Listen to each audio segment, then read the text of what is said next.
The seagulls follow trawler. It's because they think sardines will be thrown into the sea. Thank you very much. Talking nonsense. So I thought, no, enough's enough. Why should I put up with that? Talking nonsense. So I thought, no, enough's enough. Why should I put up with that? Don't back down, double down. Don't back down, double down.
Yes, you know it. It is the Double Down quiz. And tonight we've got a guest, obviously, because it's the Double Down quiz. And his name, you will know from the viewing comments. He's a regular viewer, big Celtic man. And his name is Bruce FM. Yes, Bruce. How you doing, young man? Good, man. How are you? Very well, mate. Couple of technical glitches, mate. But you know what? It'll all be the sweeter come the end, mate, because you'll be like that. You need to just sometimes have those wee nervy beginnings, mate, for the show to go all plain sailing thereafter. I am looking forward to having you on, mate. Say that again? Wouldn't be fun without a nervy beginning. Exactly, mate. Exactly. I like how you described me pressing done and disappearing as a technical issue. So thanks for that.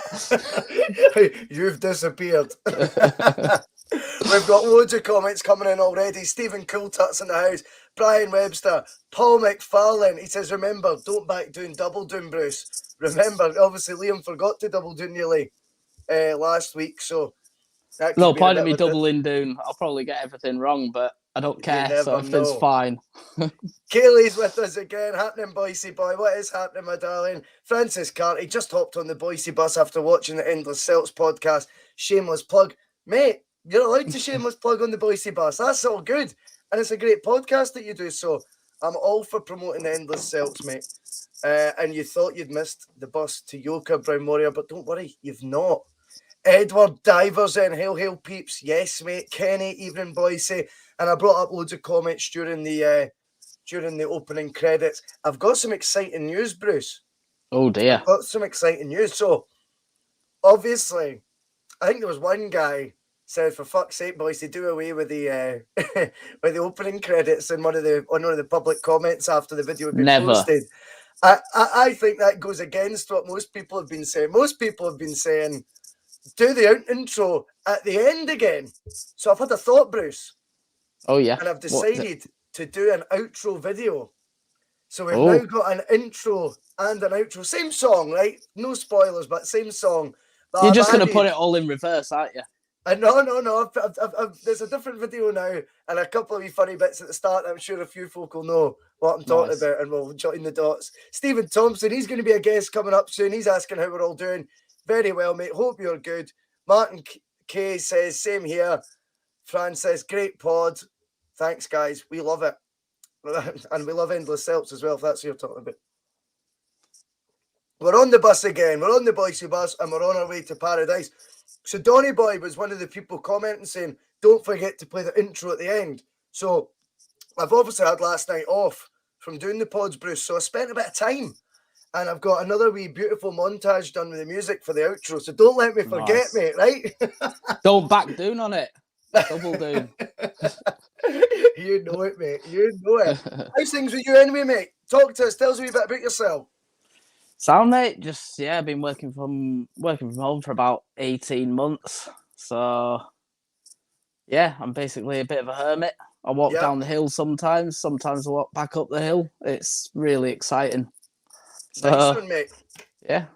We're going to be talking good. We're going to talk all things Celtic tonight, mate. A few talking points actually have cropped up this week as well, which Celtic, the beauty of doing a Celtic podcast, right, is that the one thing with Celtic is it's very rare you get like a completely quiet week. Even in the quiet week, you can find like quite good nuggets of discussion to have. And I think that's why Celtic podcasts genuinely do pretty well on the whole. Do you know what I mean? Because Celtic's just one big, it's like a soap opera, man. You know what I mean? There's always stuff happening.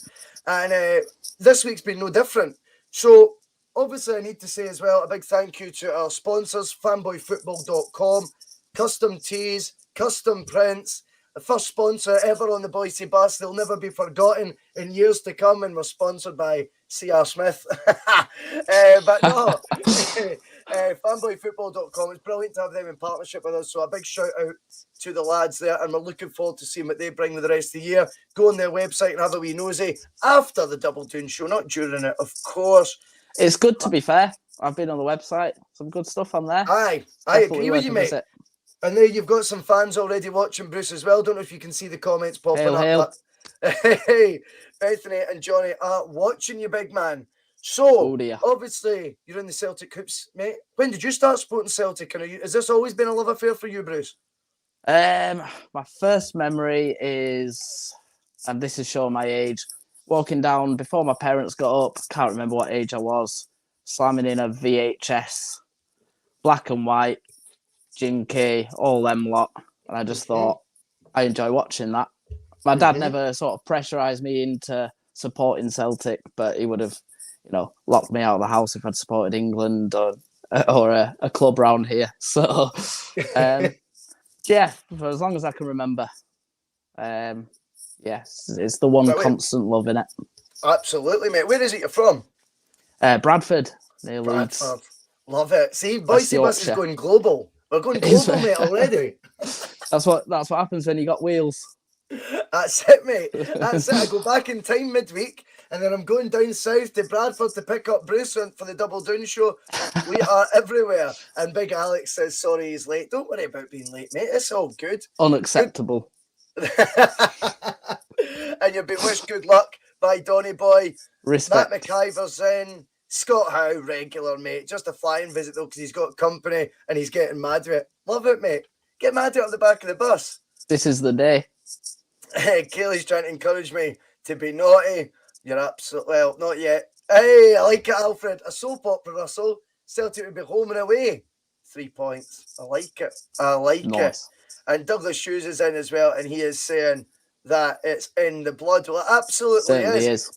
But it might not be in someone's blood. And that someone leads us on to our first talking point of the night, Bruce. And that would be a certain Mr. Riley McGree. Now, if you missed the Monday Club, I'm meant to be promoting my show here, right? But I'm going to be honest, there's not real much point in catching up on it now because the deal fell through. Now, it's all right, you can re-watch and watch you being wrong. Wrong with that. Watch us spend an hour talking absolutely hypothetically about something that never happened. The thing is with the Riley McGree one, it sort of came and went just as fast both ways. The story came out of nowhere. And then the story seemed to be that he wasn't coming just as quickly and he was actually turning us down for English Championship side Middlesbrough. I have to confess, I didn't know much about Riley McGree. The one thing I wanted to give kudos to was the fact that he should be judged the same way the Japanese boys were, that he was very much and Ange Postecoglou identified signing, and he was obviously, we don't know anything about the Japanese players really either, yet we're very excited about them. We should have the same level of excitement towards McGree. Now, we've got that situation where it's like getting turned down when you've asked that bird to dance with you, you know what I mean, at the Christmas disco, mate, and I didn't really want you anyway. Seems to be the vibe coming out. In fact, I even put a Twitter with like a wavy hand saying, see ya, we tweet out saying that. And that was asked you for a laugh. See you later. So that's exactly it. So if we just talk realistically, how much of a blow is this, do you think, Bruce? I mean, firstly, looking at it from the fact Ange has obviously identified the player and he has missed a target.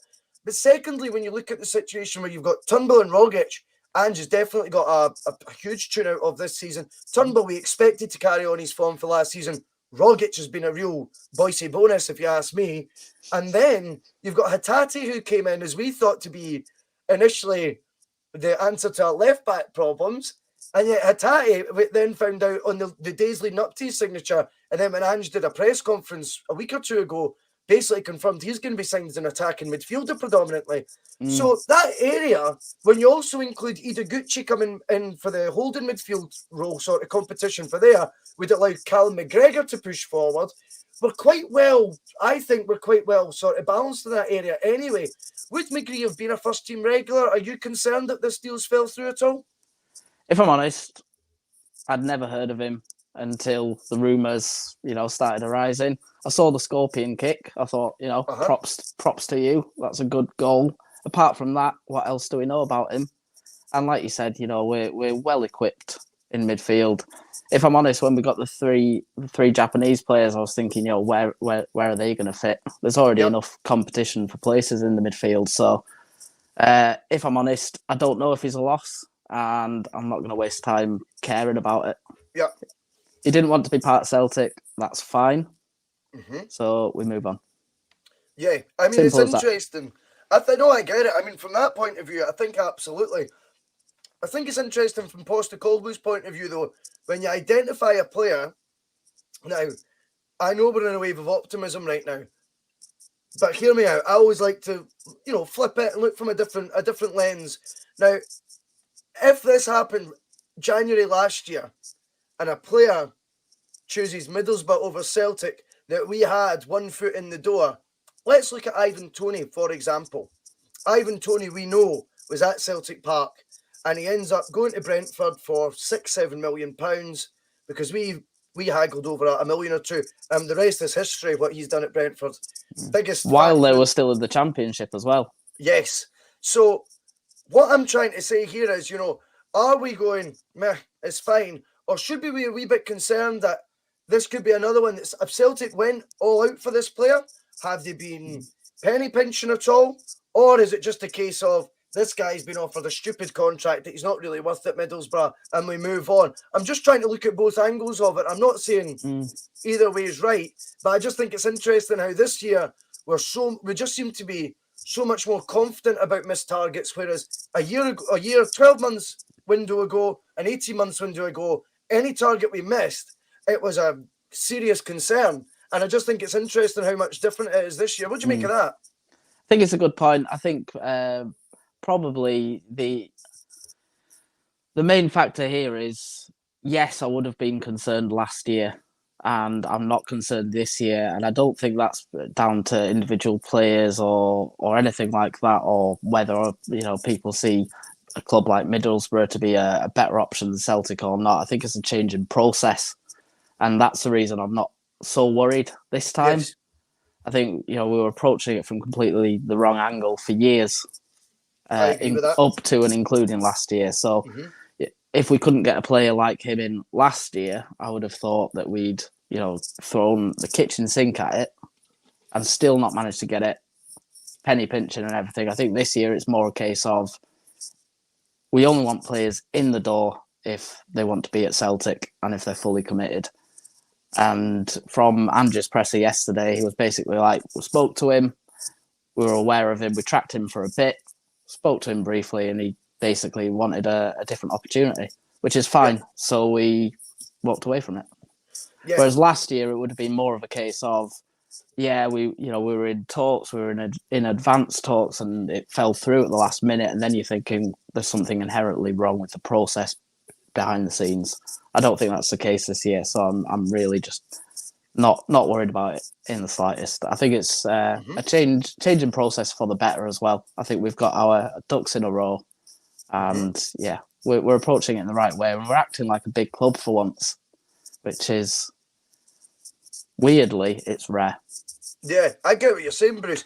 What I'm going to ask you then as well is, and I actually happen to agree with the point that I don't think it is the same situation as last year. I don't think we've missed out on Riley McGree because the board's only offering, buttons for a player or a fraction of what their actual worth is, and we're not properly competing with clubs that we should be able to compete with. I am very much on the, on the side that he wasn't signed because he's made his decision and we've made a more than reasonable offer and it never happened. I love that. Why do you think, though? What do you think the key factors are in the change of mindset between all fans like myself, like you've just alluded to there? What is it that's made us change and, go a full, 360, 180, whatever it is, and, change our sort of outlook at these sort of transfers when they don't go through? Because like you, I'm not too mithered by it. I feel kind of relaxed about it. Yeah, see you later. Last year, I would have been going, not again. Why can't we we identify a target, just go out and get them? Why is there always, we're linked, we've got them nearly in the door and it doesn't happen? What are the key elements you think that has turned that from being a sort of panic situation maybe 12, 18 months ago to one of such confidence already in January? What's the main reasons for that? Ange Postecoglou. Simple as that. Yep. Yeah, I would, elaborate on that, but I don't even really feel like I need to. I think, he's walked in with a completely different perspective. I said I'm not going to elaborate, but now I'm elaborating. He's walked It'd be good if you did. He's walked in with a completely different perspective, hasn't he? A completely different ethos, completely different way of working. And I think, this year with Riley McGree, and complete speculation, obviously, I think it was more of a case of, Riley, do you want to come to Celtic? He's gone, and he's gone, see you later. Yeah. Next. Yeah, I agree with you. I mean, Ange's sort of whole demeanour at the press conference as well. I think he was a wee bit niggly about it. He didn't want to get questioned on it, but I think what I love about Postecoglou, if he's ever frustrated at anything that's going on maybe in his day-to-day job, he seems to take it out in the media, which I love. And he does it. It's about time. It's a good watch, isn't it? It's always a good watch. And it's so cut and dry. Do you know what I mean? The way he does it is brilliant. And if ever he is frustrated, I think it's quite good that he just goes, do you know what? They do my nutting. I'm gonna just take it out on them, any frustrations I've got right now, and do it in such a manner I make them look stupid. So yeah, he's been good value for it, and yeah, he didn't seem too concerned by the fact that the deal didn't go through. Yeah, Mcdade, that was a player that he had an association with before, and that's why they were linked. But I happen to be very much in the camp that I think the majority of the comments are agreeing with as well. And that's one of very little concern about the deal not going through. Yeah, it would have been nice if Ange had another player he identified, he knew how he worked, brought in. It's not happened. Ange is relaxed with it. Therefore, all of us kind of fall in line with that as well. And that's credit to the manager and the sort of level of faith and belief that he's managed to get, even the likes of me who were sceptical when he was first appointed, on board with. And yeah, credit to him for that. Just pulled up a comment here by Ross Gemmell. He says he's buzzing that we're streaming tonight. He's stuck in hospital and he needed this. Well, mate, get well soon, Ross. And thanks for the comment, mate. I'm glad that the bus can give you some sort of release for the next year or so. Big Bruce is having a rave with his phone there. But nice one, Ross. Get well soon, mate. Hope you're all right, mate. Yeah. Kaylee, Bruce, move your mic. It's rubbing on your t-shirt and doing my nutting. Sorry, that's a fair point, She doesn't mince her words, Kaylee. Definitely not. Bit like our Ange. Well, that's true. Kaylee could do a press conference for Ange one day, just with that sort of factual demeanour, mate. Right, Michael, get the feeling Celtic made an offer and it was a take it or leave it. If you want to come, and Borough have offered them more money, and we won't get into a bidding war. That's fair enough. I think that is absolutely fair enough. And like I say, I do feel like that. I'm just being honest and saying it's so funny. I'm not saying excuses, but those reasons for whatever reason, those sort of reasons wouldn't have washed as well 12 months ago. It's funny how much Andrew's got us all on side. So that is good. Frank Brennan comes in and says 34 grand a week was the King of Kings' biggest ever weekly pay at Celtic. Yeah, he was on something like that in his final contract. I actually thought it was 40, Frank, but splitting hairs. But yeah, I agree. I mean, the money that he's reported to be on at Middlesbrough does seem absolutely ridiculous. I don't know if Bruce is froze there. He's went sideways. He's left. That's all right. I'm sure he'll jump back on once he's sorted his phone. Ryan Kelly wishing Ross all the best as well, as do we all. Monty's asking where Bruce's accent comes from. So just at the top of the show, Monty, we realised Bruce is actually from Bradford, which is all good. Right. Frank Brennan is back in again. This Aussie guy, young and so at one of his football career, and he couldn't work out what might have been a better football move for him at this stage of his career, and has so just pursued the money. Well, that seems absolutely fair. But yeah, the Riley McGree one, I mean, as I say on Twitter, I put the wee wavy hand emoji and I see you. I got a wee bit catty about it as well. And yeah, I mean, I think it's one of those ones. No, like anyone's going to lose any sleep over it. It would have been nice to have got another edition. I think we were all quite excited by the fact it was another player very much signed in the Ange Postecoglou mould. But if it doesn't happen and the guy wants to play for Middlesbrough, who? It's up to them. You know, if that's a better career move, then I don't even know what the question is anymore. Donny, but I had no idea about this, mate. I didn't know he was pushing the Bhoycie bus on the other pod. I think it's funny if he is. But I certainly have nothing to do with it, Donny. There's the Red Baron, Monday Mighty Bhoycie. Good evening to you, my pal. Hope you are good. Monty says, fuck McGree, Ross. Fair enough. I get it. I just thought it was worth talking about because, like I say, the wave of optimism we're in right now, there was a wee bit of excitement at the thought of signing him. I don't think we can deny that. But I just think it's so funny how the narrative switched so much. And it is all down, as Bruce rightfully pointed out, it seems it's all down to the faith that we have in Ange Postecoglou. There's Bruce. Bruce is coming back in, I think. You back, Bruce? I'm back. Where did I go? No, that's all right, mate. I'm good at the old ad-libbing. And Alfred says he agrees with us. A very good evening to you as well, Alfred, my man. I agree with you both. If you don't want to play for the Hoops, bye. Exactly. There's a few. Has this sorted out the Kaylee? Has this sorted out the annoying noise? Yeah, she'd already put in the scratching a wee bit still in the collar, I think. But is it? Only a tiny bit. It's fine. You're fine. Don't worry about it. It's that stupid strip. They never isn't it? Yeah, I don't like the collar in that one. I don't know what New Balance were thinking. I do like it. Well, I did like it, but I'm starting to fall out with it. Well, and then Vim the Tim, nice and balanced. I like it, Vim. Welcome along, by the way. And he's saying maybe it wasn't his choice. If his current club want the big fee from Middlesbrough. That is true. And there's some funny comments coming in. They were Vim talking the Tim, about, are you from Vim the Tim CSC in Leeds by any chance? Oh, good question. If you are, I'm thinking of paying you a visit in the next 3.5 months. I like it. Mazhar Yusuf comes in. Happening, Bhoycie, mate. What is happening with you, my man? I hope you're good. And welcome on to the bus. Jamie Young, Celtic Exchange, we're talking about you, mate. I don't know who that means. I hope it wasn't me. Surely got better things to talk about. I'm sure it wasn't me that you're referring to there, mate. If it was, it must have been. They must have been a slow week in Celtic news if they were talking about me. I dare say it wasn't. You're the hot topic of the day, mate. That's what it is. No, I can't imagine it was. From discussing Nicholson splashing the cash on the Monday Club as well, Bruce. Ange now says that it's unlikely to be any more arrivals. I think he might be telling porkies, but of course he was quick to accuse the media of telling lies, and that's kind of how he said it at the end. Fabrications. Yes, and he says it's all lies. So he basically said the next 20 players that get linked with Celtic are all lies because right now they're not talking to anyone, and the only one they have spoke to of late was McGree. So that kind of, I think, was ruling out the Iranian striker that we spoke on. The Monday Club is just a write-off that show now already. But that's the thing. What do you think? Do you think he's playing the media again? Because we know in the past when he says he only plays one way, I think that's been proven to be bollocks. I think he 100% adapted to the league.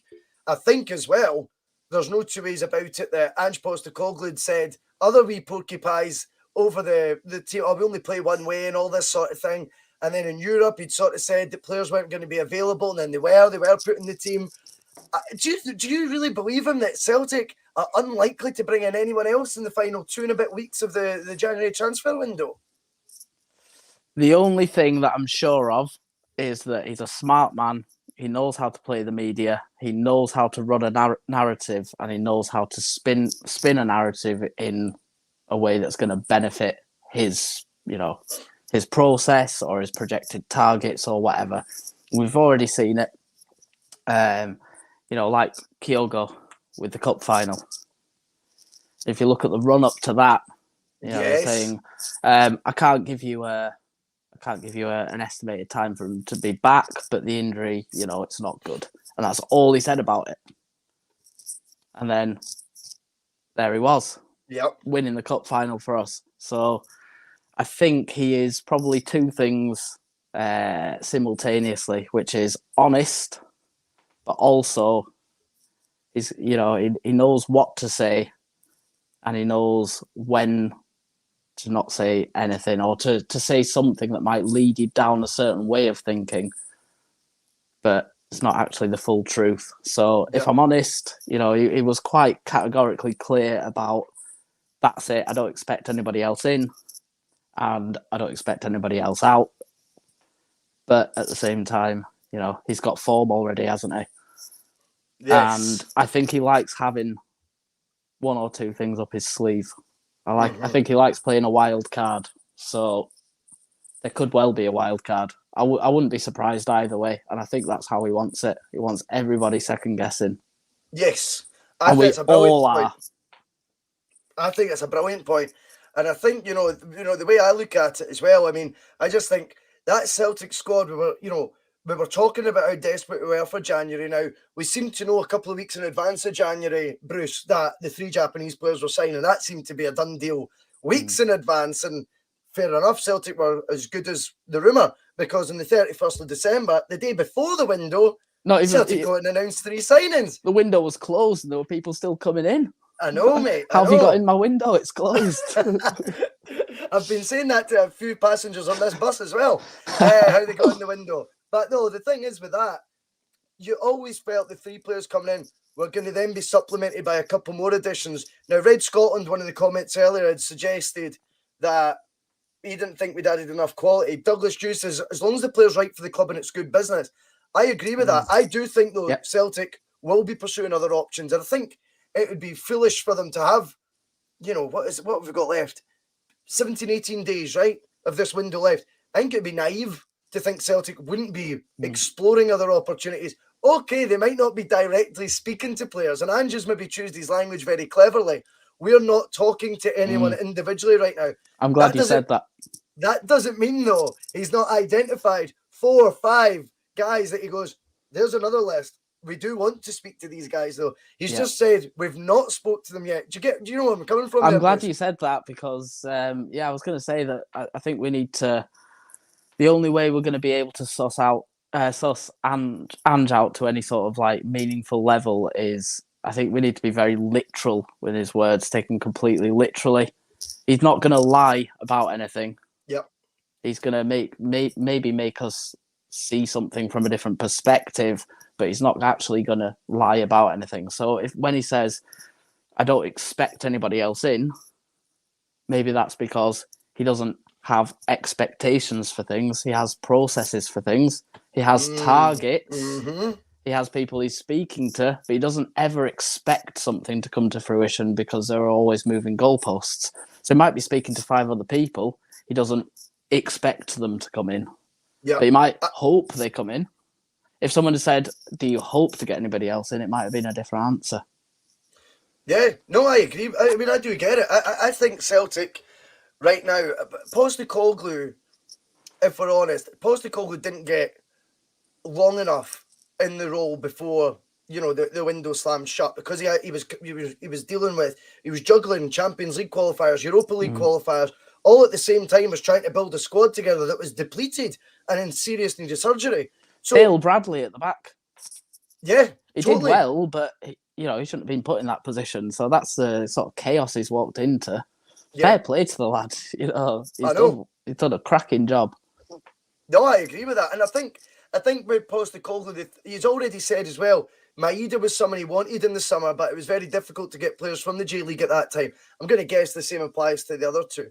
Now, I definitely don't think if he's identified players in August, now I know he says there's a process, I would still expect that part of that process to involve more players to come in. And I definitely think Celtic will still be busy in the rest of this window. Now, it may well be that we are still focusing our attentions on trying to get this Jota deal tied up. This seems to be now one that, do you know what? I was so relaxed about it before January, because I was like, well, we've got the option to buy him at the end of the season. But then the stories start getting a wee bit juicier, Bruce, and they start getting a wee bit like, oh, well, it might be on the brink of signing him. Portuguese media's now reporting that we might be able to sign him. And then out of nowhere, I've got Douglas Hughes, who might get banned again tonight, I'm telling you, because he's telling us that apparently Manchester City are looking at Jota. Now, it's the first I've heard of that. Let's hope not, though, eh? Do you know what? Weirdly, I've got completely the opposite reaction to you. I felt a little bit sort of iffy about it, approaching the window. But from Andrew's presser yesterday, suddenly I feel a lot calmer about it, because he basically sort of dismissed the question about, all the fans want Jota to sign permanently, which of course we do. But he was just basically saying, we're just concentrating on getting him back on the park, getting him playing as well as he possibly can, and that will sort itself out. Yeah.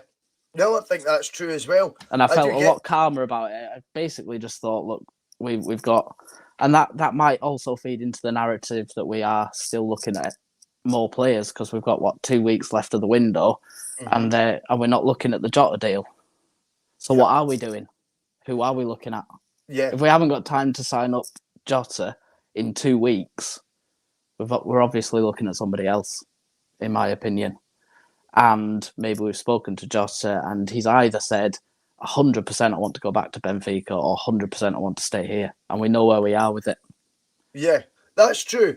That's true. I think as well, maybe we just need to go, look, the kid's basically in his first sort of career, I'm just sorting my lighting here, 2 seconds. Like, I just think he's in his first season in Scotland, right? He's only been here 5 months.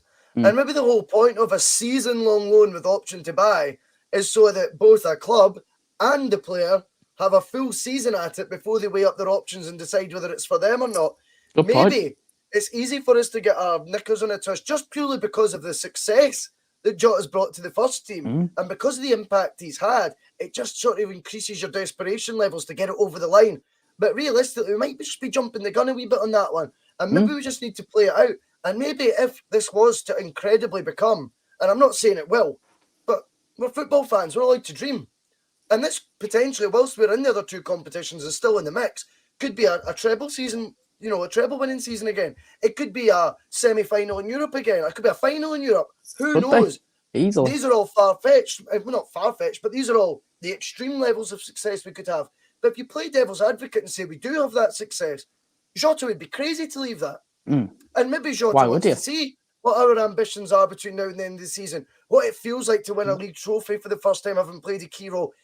Because the one thing about winning trophies, certainly when it comes to Celtic anyway, sorry, Baron, but certainly when it comes to Celtic, is it becomes an addiction.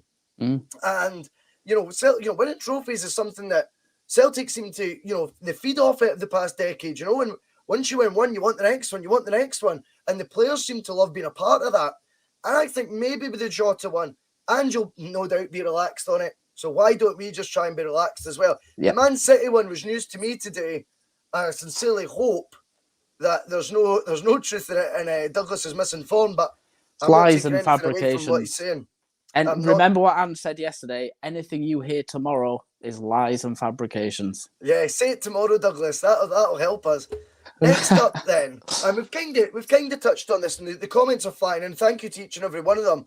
It is difficult to get through them all when you're chatting away with a guest. That's what the Monday Club really comes into its own, I feel, because I try and make it like an open forum for everyone. I think that's giving something back to the fans, man. I don't mean fans of this, I mean Celtic fans.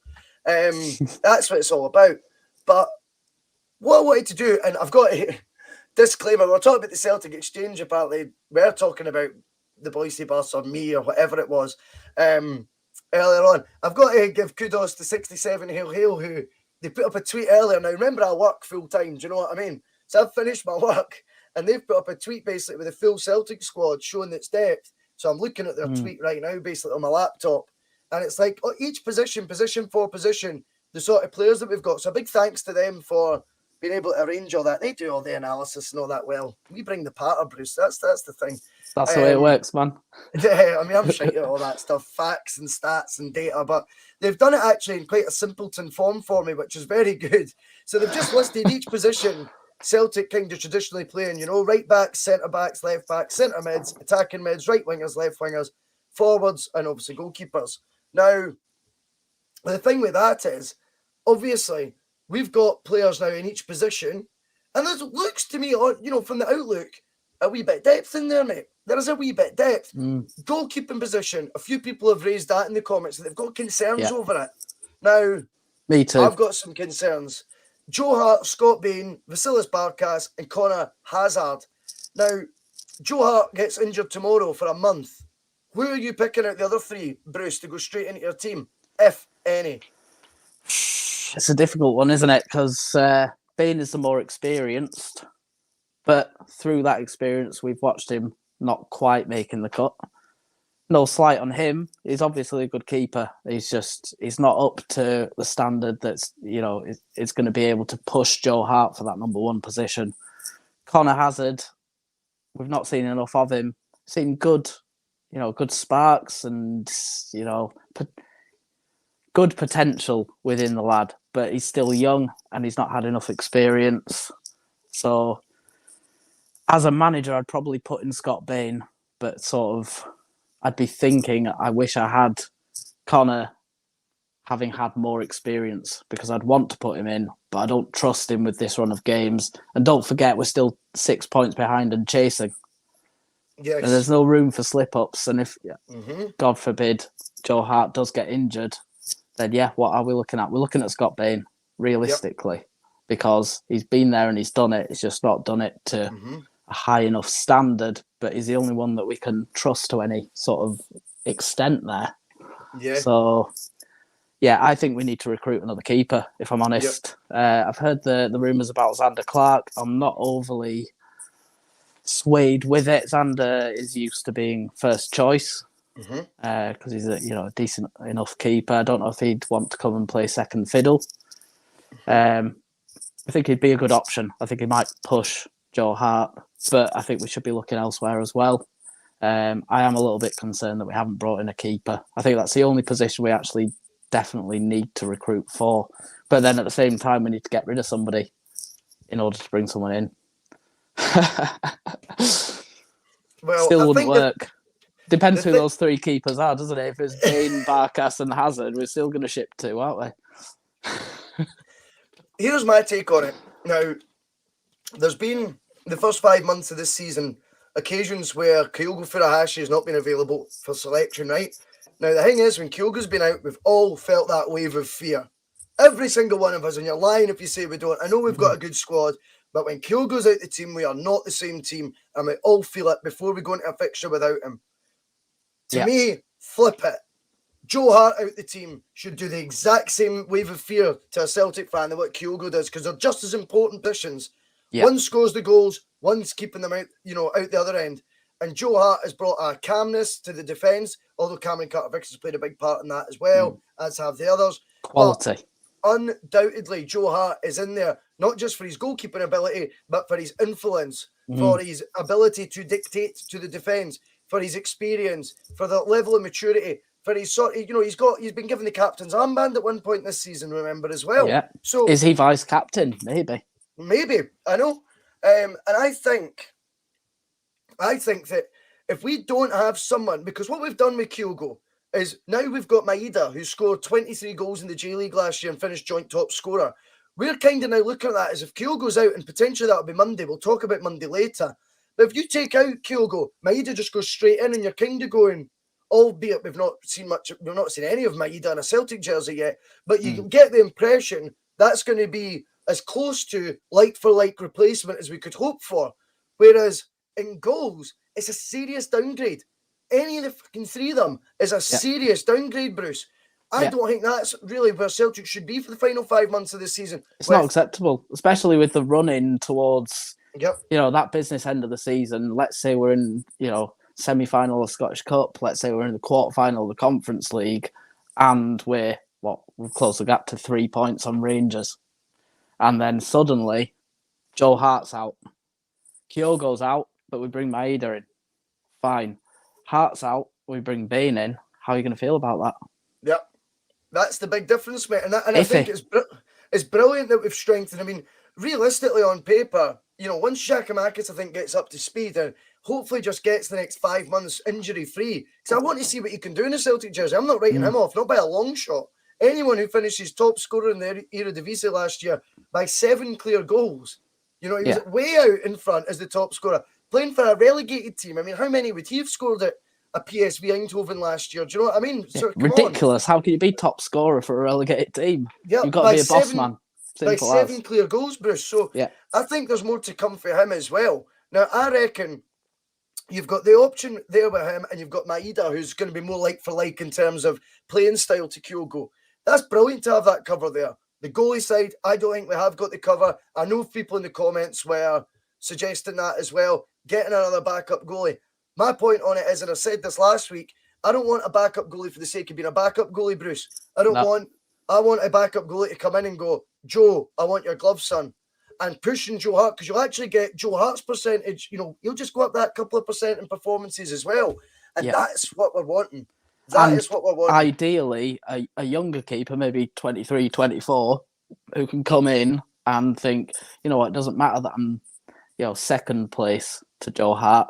He's going to be here for 3-4 years, and then he might retire. In those 3 or 4 years, I'm going to learn as much as I possibly can from him in terms of leadership, in terms of, goalkeeping skills and positioning and all of that. Big game experience, mate. When he moves out, I'll be the logical step in, and that's what we need. I mean, someone that we're going to be able to trust if if Hart does come out. We go, we're slotting him in. All of us go, okay, let's see what I can do, rather than okay.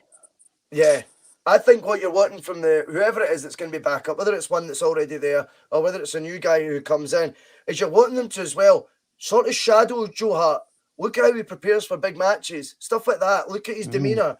Just feed off it. Do you know what I mean? Because undoubtedly Joe Hart's going to be someone. Yeah, he's got a mistake in him, by the way. When it comes just down to goalkeeping, solely goalkeeping. But I don't think he's got mistakes in him based on him flapping because of a pressure situation. I think the way he takes all that in his stride, and I think he's came and he's brought some humility to the team as well.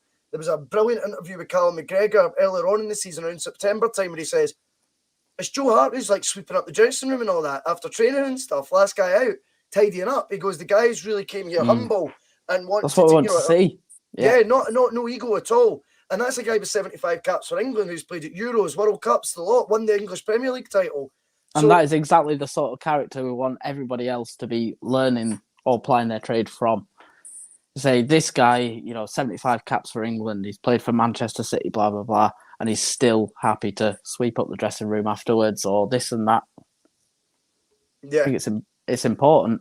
And it teaches other people respect and, maybe if you got your head in the clouds, you'll come back down to the ground and get on with your job.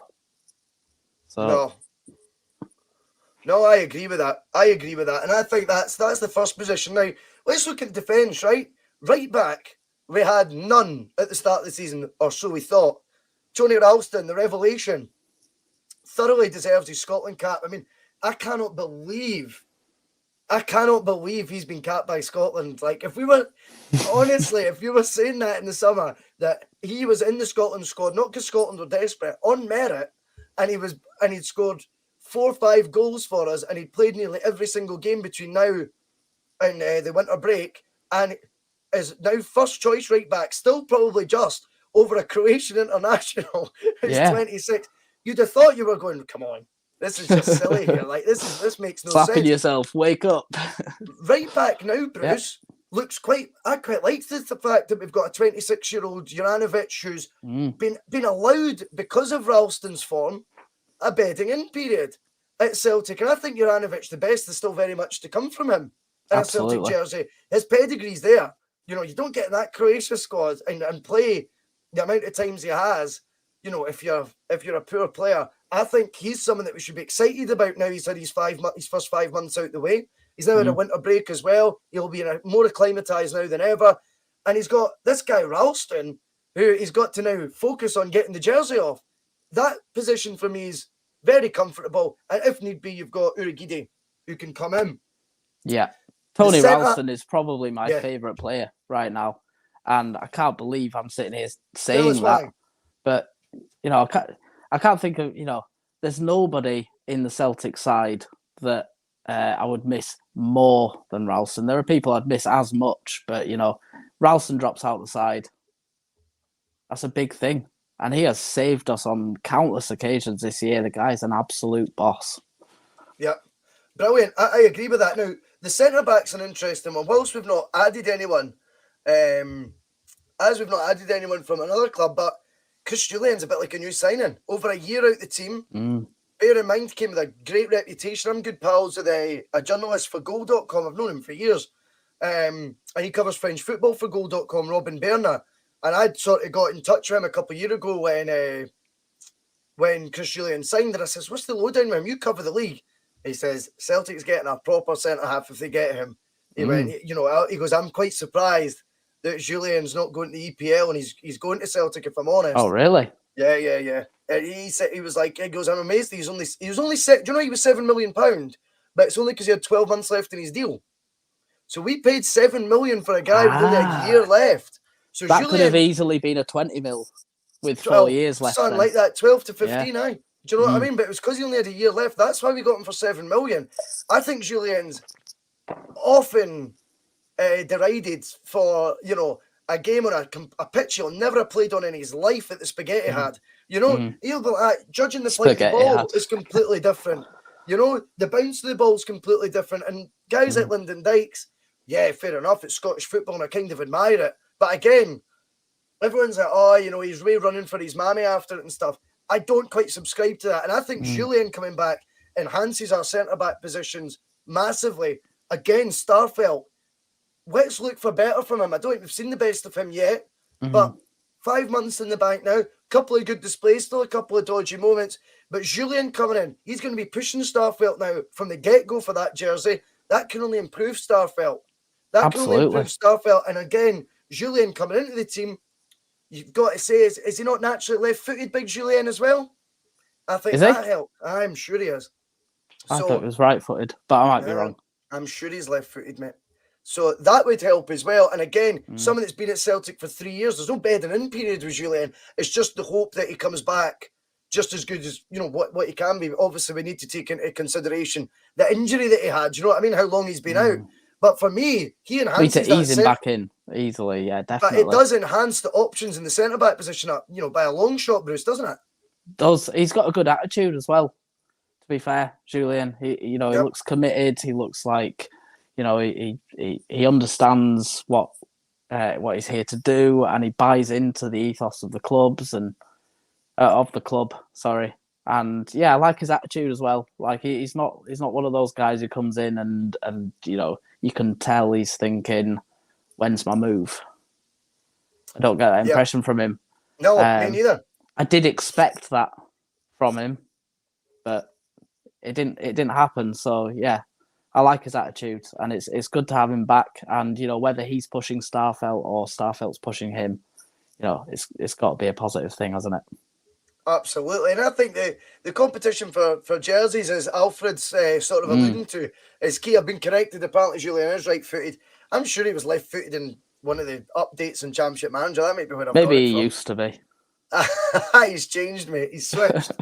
But I think that's enhanced the centre-back position. If we went to bring in another one there, I'd be quite relaxed about that. Now, the position people have banged on about is left-back as well. Now, the left-back situation for me is Greg Taylor signed a new deal, which would suggest Ange Postecoglou's got quite a bit of faith in him. Personally, not for me, right? I've seen enough from Greg Taylor. For me, he's an adequate backup. I don't think he is going to be the future left-back for Celtic, first choice for the next few years. I'm not writing him off early. I feel like there's enough body of evidence now in a Celtic jersey. I'm not trying to hate on the guy by any stretch. I think he's a good pro. I think he's dependable to an extent. I don't think he is of the level we need to progress that first team into competing properly in Champions League qualifiers or group stages, or even winning the league. So, unfortunately for me, no, that's not going to be the one. Michael, what the hell do you drink, Russell? He's right-footed. Michael, calm down, mate. That's all right. He's right-footed. I've just already said. I've been corrected. He's right-footed. I'm drinking sparkling water, mate. What are you drinking, son? Jeez, calm down, big man. But yeah, what's your thoughts on the left-back position? Because Liam Scales, I want your thoughts on him as well, Bruce. Liam Scales, I think he works really well as a left back. My concern would be that he has, vocalised the fact that he sees himself as a centre back, and he's spent most of his days or most of his games as a left-sided centre back. I think that's the position he wants, really. I think just unfortunately for him, you're going to try and push Cameron Carter-Vickers and Starfelt and Julian and Welsh out of their places to get that spot. I think, that's a mountain to climb that he probably doesn't want to tackle. So he's sort of, by proxy, he's been having to move. He's going to have to try and move and ply his trade on the left, left wing, left back, whatever you want to call it. But, as we were saying, competition for jerseys, so I think that's a good thing. Yep. As for Greg Taylor, I like the guy. I think he is a solid option. His attitude's right. He's consistent. You know what you're going to get from him. You're going to get 7 or 8 out of 10 every single time he plays. He's not going to put the world to rights. He's not going to carve open a Real Madrid defence. But at the same time, we're not on that. We're not in that playing field at the moment. Anyway, we're not going to come up against Bayern Munich and get trounced again. We're not going to get a 7-0 drubbing off PSG because we're not in that competition. So I think for the rest of the season, I'd be happy with Greg Taylor at left back. And if it chops and changes between Taylor and Scales, I'm happy with that. I think once it gets to the summer and we're in the Champions League, either group stages or qualifiers, then we're going to have to look at getting, upgrading in that department. Yeah, but for now, I'm happy with it. And if we don't sign another left back in this window, fine. Not bothered about that. That's fair enough. That leads us on to midfield, and I think that's good balance. That is good balance, Bruce, from what you're saying there. Me personally, I think Scales excites me more than Taylor so far, but Postecoglou's seen them at close quarters, and we're not going to question the big man's judgment. Centre midfield's been strengthened, obviously, with Ideguchi coming in as a centre midfielder. Soro's still in the building. McCarthy, you're looking at Beaton's came onto a game. Let's be honest, Beaton surprised another. Can't fault Beaton this year, can you? Guys stepped up. Early on, he made his blunder against Midtjylland. I still think I wouldn't have brought him back in, but that's just me. I thought that was, it was such a costly error. We were up against it with the squad that we had. He was one of the most experienced heads in there, and it's him trying to poke players in the eye. I mean, come on. Wasn't he playing centre-back that game, though? Yeah, he was, but the action he did, though, was petulant. He could be playing any position. Absolutely, I agree with you. The curious case of James McCarthy as well, in that centre midfield role. Now, obviously, attacking-wise, we've got Rogic and Turnbull, who I've alluded to in the show a few times. I'm not that convinced we could hang a hat on those guys to play 55, 60, early 60s amount of games, each in a season. Hatate seems to be coming in to rival them. I also think the Ideguchi signing's interesting because I think the Ideguchi signing could allow Callum McGregor to then be competing for one of those slots that have been occupied by Turnbull and Rogic as well. Now, he is good a bit further up the pitch as well, isn't he? I know he can play very good. Play the Scott Brown role, and he does it fantastically well, albeit in a different style. Quarterback, you could say. A quarterback, yeah. That's how he's described. In attacking midfield, he is deadly. He doesn't have a lot of flair, so he sort of like goes under the radar a bit. But the guy, he's a smart footballer, and he sees openings, and he's got that killer pass, hasn't he? I agree with that. Bruce, you've been asked a question, mate. Do you know much about the Barnsley players' styles? Now, I did see a story. I don't, sorry. I did see a story with us linked with the left-back styles. I'm not sure if his deal was out of contract or something like that, but again, maybe it's forward thinking, as you were touching on earlier, Bruce, part of the process. Thing is, though, if Barnsley are going to let a player's contract run out, why are they good enough for Celtic? That's what I'd be thinking. Because, if they're good enough to, replace Scales, replace Taylor, then Barnsley, trust me, would want to keep hold of them. And they would only lose them to a massive offer from somebody else while still in contract. No, I get that. I've not heard of him, but that would be my expectation, I guess. Yeah, it might just be paper talk, like Ange Postecoglou's kind of said as well yesterday. It might be just someone in the house. What does he say? Someone in the house bold and nothing to do who's just coming up with these stories. Yeah, that's what he said yesterday. So throw a name in the hat and just see how far we can run with it. And we might act like a small club of maybe over the last few years in terms of transfer business and stuff, but we're a big enough club that people stick our name on things and it gets traction. And like Ange was saying, it might be beneficial to the agent, it might be beneficial to the player, because you say, I've been linked with Celtic, or the agent says, my player has been linked with Celtic. And then suddenly Sheffield Wednesday are like, we'll have him. Yeah, exactly. And do you think as well, it was interesting with the Riley McGree thing, because he was obviously going to come in and try and compete for these midfield positions as well. Crowded. When you put it the way we've just had, when you list those players off the top of your head, not off the top of your head, from Hill 67's a brilliant image. When you think about it, you're going, I think we're quite well equipped in that area now to go ahead with the second half of the season without actually strengthening that area. I think Atati comes in and gives us more attacking options. I think Callum McGregor will now be used in both the deeper lying role and a position up, if you like. So where's Riley McGree going to fit, and why would we miss him? Well, exactly, mate. And I think then we get to the interesting one with the wingers, and I know the hate on Mikey Johnson is, it's high at times, and I think sometimes it's just because he's an easy target. Sometimes it's justified because he does play in such a manner that when things don't come off and his final ball isn't good, for example, or he feels the need to take on a man when it's unnecessary, these are things that frustrate you that wee bit more as a manager. But players make mistakes all over the pitch. It's just his are done in a way that make him look greedy, make him look not like a team player, make him look naive, make him look like, he's coming on for, sub appearances, he's getting injured again, he's injury prone, and all these wee labels just kind of add up to end up thinking, is he really going to cut it? Well, the interesting thing with Maeda joining is, can he compete in that area with Jota? Could the two of them perhaps be used as the sort of left wing, the sort of left winger sort of role? If Kyogo's playing through the middle, or you've got Giacomakis through the middle. I think that area now, I would still probably say, maybe I would rather Maeda was focused on playing through the middle, and we looked more at bringing in someone with Jota on the left, another option there. But again, not like desperate for it, Bruce. I'm not pining for it. I think he's got bags of potential. I think the thing that he's lacking the most probably is confidence, and also sort of team intelligence. Something that you only get from playing with other players on a consistent basis. If you're thrown in once every 4 or 5 games, trying to pick up exactly where somebody else left off, you're caught sort of in the middle. Like, do I play my own game? Do I try and play Jota's game? Do I try and do like a cross between the two? And also, if I if I want to get my confidence, or if I want people to see that I'm doing the right job, do I change my style of play? Because I want to take on this guy, but if I fail and I get tackled, that's him on my back and that's my confidence down. So I might just play it short.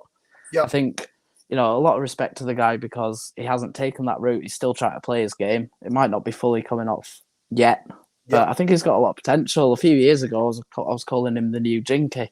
Yeah. I mean, I didn't say that to anybody, thankfully, because I'd have got egg on my face. But it might still happen. Watch out for the comments now, mate. I don't care. I'll just close my eyes. It's all good. Right, Bruce. That pretty much covers everything that we were going to talk about as well. We're going to have a wee look at the Hibs game as well. We'll quickly do that as well. I mean, obviously they are going to be a dangerous side. Sean Maloney, 2 games, 2 wins. Dundee United and Aberdeen as well. Not mugs, neither of those opposition. 2 good wins. He's now very much like Ange, had 3 weeks on the training ground he would have loved, over winter. I know there have been times that the players get to spend with their families, but you know what I mean? Over the 3-week period, they've had more time on the training ground without the interruption of matches to implement ideas. Maloney's going to be a deep thinker in the game. You don't work with Bobby Martinez for X amount of years and you don't start, sort of taking leafs out of his book, and we know how meticulous Martinez is. I think Hibs are dangerous. I think on Monday, whilst they still would back Celtic to win the game, we've got to be wary of the opposition on Monday. This is not because it's all football's back and there's crowds back in, albeit we think the crowds could play a big factor. Absolutely, of course it will. But just on the side of caution, Hibs need to be treated with a wee bit of respect on Monday. Absolutely. What we need to remember is, fair enough, Hibs are a very up and down kind of side. They're either on it or they're not. They're either, they're not at the races at all or they're right up there. And we've seen what they can do. They've done it to us, they've done it to Rangers, they've done it to Aberdeen, they've done it to everybody. They might lose, 50% of the games. But, when they're on it, they are a dangerous side. And that's before Sean Maloney comes in. And I think he's got some knowledge that probably, he might even have the better experience out of everybody in the league. Being assistant manager at Belgium and being at World Cups and European Championships, learning firsthand off Roberto Martinez, there is zero chance he hasn't picked up a load of tips and tricks. And, he's quite well respected in the world of coaches and in the world of players and stuff. And there's, players like Kevin De Bruyne that think you're a good coach. You know your shit, don't you? Well, I agree with that. And I think as well, he commands that respect now because the players will know the guys that he's been working with, his last 2 years, the only players Sean Maloney's been sort of pointing and directing around training has been like Lukaku, De Bruyne, Hazard. I mean, it's just a joke, isn't it? It's like, folk are going to... So if Martin Boyle's saying, why should I do that? The answer's simple, isn't it? If it works for Eden Hazard, get on with it. Yeah, absolutely. Absolutely, I agree with that. But I'm looking forward to the game, and I think fans can play a big factor as well, Bruce, and I'm delighted that the winter break's been vindicated, being brought forward. Definitely. I mean, all the bullshit that came with that has been made to look laughable. It was self-serving nonsense that was coming from the other side, unfortunately. It has been proven that by bringing it forward early, we've actually managed to maximise the amount of games played in front of full crowds. That to me vindicates it, and really looking forward to Monday. We're going to do a fan cam on Monday, Bruce, for the first time. I'm going to try anyway, and I'm going to watch the game live. So instead of watching the game, everybody can just look at your mug going, oh. They can look at my mug at the side, and they can laugh at my reactions, I think it might be a He's goal job. It might be a He's goal job, so I don't know if it's going to be the best idea or not. But looking forward to trying it anyway. Do you know what I mean? I think Hibs are a dangerous side. I think we need to be wary of them. We should have their number, but I expect them to kick on. I think they'll be a solid third by the end of the season, like easily third. Right. No, I think that's fair. I think the other side, I think Hibs can definitely leapfrog Hearts into that third place, definitely. Yeah. Looking forward to their derby in the early January as well, but or whenever it is late, when will it be? Early February now? Getting on my months wrong, Bruce. Anyway, Toshko Ross keeps asking, get me on. Mate, I'm booked up now till February. We've got guests booked every weekend now for the Double Doon show, but we will get you on in February. Just drop me a DM, mate, on Twitter. My Twitter handle is going on the wee ticker at the bottom. So, yes, we can do that. But, Bruce, the key question is, are you ready to play Double Doon? I'll play it, yeah. Good, mate. Let's do it, mate. I'm gonna aim for at least 20 points. You'll get Brap. 20. Bring it You'll on. get 20. You'll get 20. Feed the Bears in. I don't know what he's up to. His comments are making me laugh tonight as well. Big Feed. Big shout out to you, mate. Good luck trying to work out the quiz this week, mate. So the Double Doon quiz, 125 points remains the score to beat. Now, bring it on. Obviously, you know, it's quite easy to work it out. You know, if you do it in under a minute, you get 50 points added onto your score. If you do it between 1 and 2 minutes, you get 40 points added to your score.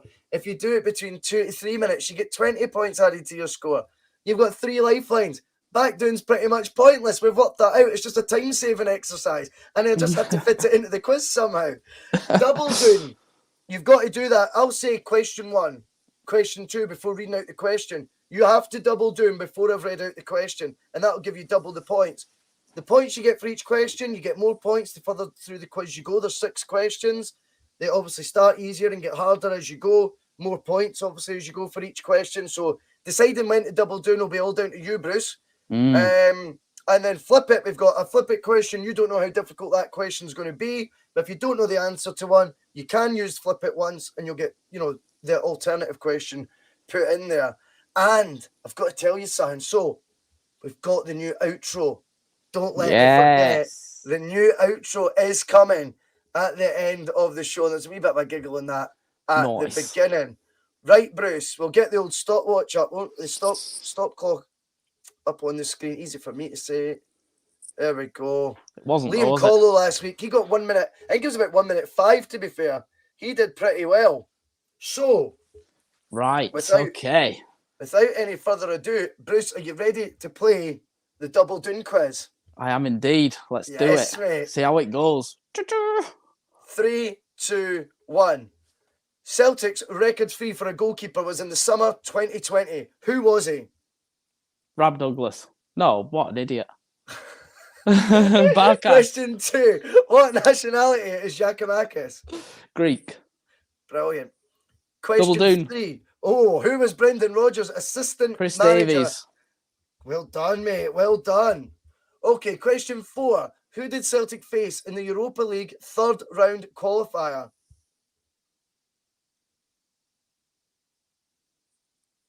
Pass. No worries.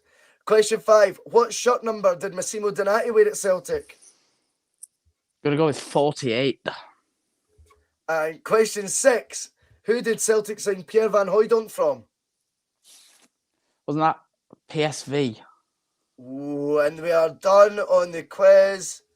Say it's about 54 seconds. So the good thing is you've got through the quiz in under a minute. The first person to do that. So that's 50 points right away, okay? That's more than I was aiming for, so... That's a good start, mate. Cock on. Now, we'll go through the questions individually, right?